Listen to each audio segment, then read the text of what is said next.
আসসালামু আলাইকুম, আমি ইঞ্জিনিয়ার সৈয়দ মোহাম্মদ মোফাজ্জল। আশা করি আপনারা সকলে ভালো আছেন। তো আজকে আমরা আপনাদেরকে একটা প্রজেক্টে নিয়ে আসছি, যেখানে হচ্ছে এখানে ছাদ ঢালাই চলছে। তো এইখানে বেশ কয়েকটা স্টেপে আপনাদেরকে এই প্রজেক্টের কাজগুলো দেখানো হয়েছে। প্রথম হচ্ছে আমাদের কলামের ঢালাই, তারপর হচ্ছে আমরা ছাদের যে শাটারিং, কাঠ শাটার করেছি এখানে। এরপরে হচ্ছে ছাদে আমরা শীট বিছিয়েছি, এবং এর পরবর্তীতে যে শীট বিছানোর পরে আমরা এখানে বিমের যে রিইনফোর্সমেন্টগুলো আছে, বিমের রডগুলো আমরা বাইন্ডিং করছি। তো বিমের রডের এক্সট্রা টপ, এক্সট্রা বটম, বিমের দুই রডের মাঝখানে সেপারেটর রড, এই বিষয়গুলো আপনাদেরকে দেখিয়েছি। এবং হচ্ছে সম্পূর্ণ ছাদের রডগুলো বাঁধা হয়ে গেছে।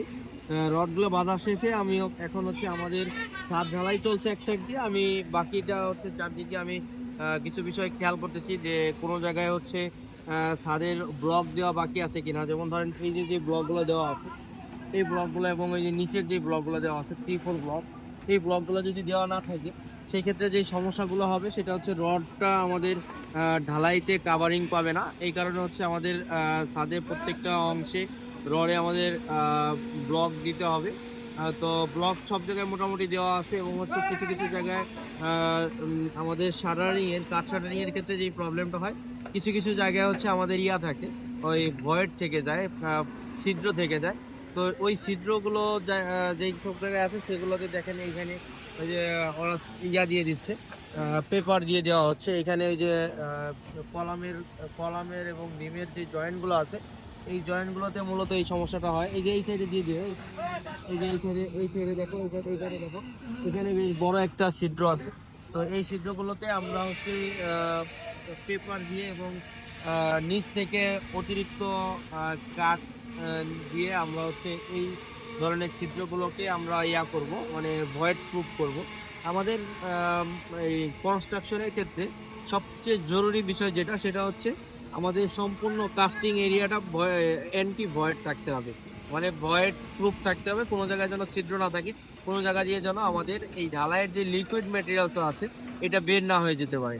তো এটা যদি বের হয়ে যায়, সেক্ষেত্রে আমাদের যেই মিক্সড ডিজাইন, যে মিক্সড রেশিওতে আমাদের এই ম্যাটেরিয়ালসটা মিক্সড করা হয়েছে, ওই মিক্সড রেশিও সঠিকভাবে থাকবে না। এবং সঠিকভাবে না থাকলে আমাদের হচ্ছে কনক্রিটের যেই আলটিমেট স্ট্রেংথ, এই স্ট্রেংথগুলো থাকবে না। তো এই বিষয়গুলো খেয়াল করতে হবে আমাদের। আরও বেশ কিছু বিষয় আছে, যেমন ধরেন এখানে লেভেলিং এর বিষয়টা আছে। এই যেমন এখানে লাল ধরনের শেপ দিয়ে মার্কিং করা আছে। তো এই ধরনের মার্কিং করা আছে সব জায়গায়, আমাদের সম্পূর্ণ প্রত্যেকটি কলামে আছে।